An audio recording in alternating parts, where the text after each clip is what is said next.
রাজস্ব কর্মকর্তা মতিউরের ছেলে ইফাতের মতো হাজারো ছেলেপুলে আছে যারা কিনা গুলশান বাড়িধারায় ল্যাবিশ লাইফস্টাইল চলাফেরা করে, বিদেশে চলাফেরা করে। আর এইসব থেকে যদি বেরিয়ে আসি, আমাদের কথা চিন্তা করি, আমাদের বাবারা টাকা কামালেও 15 লাখ টাকা দেয়নি ছাগল কেনার জন্য।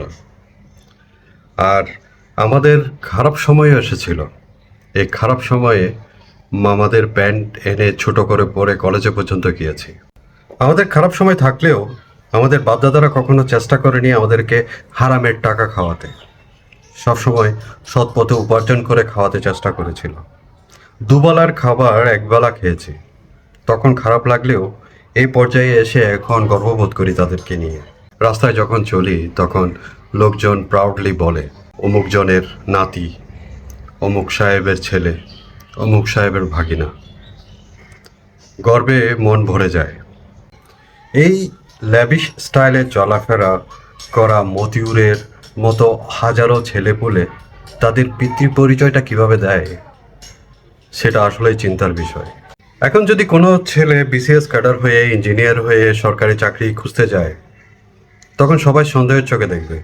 হ্যাঁ, এরা দেশকে একদিন লুটেপুটে খাবে, একদিন এরা মতিউর হবে কিংবা বেনিজির হবে।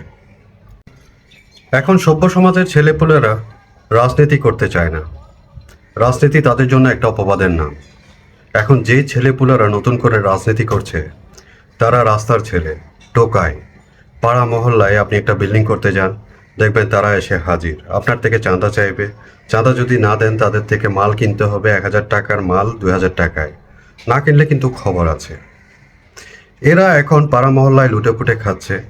এমন একটা সময় আসবে, তারা একদিন সংসদ সদস্য হবে, তখন দেশকে লুটেপুটে খাবে। এইসব থেকে পরিত্রাণ কবে যে পাবো আমরা জানি না। হয়তো এর আগেই কিয়ামত হয়ে যাবে।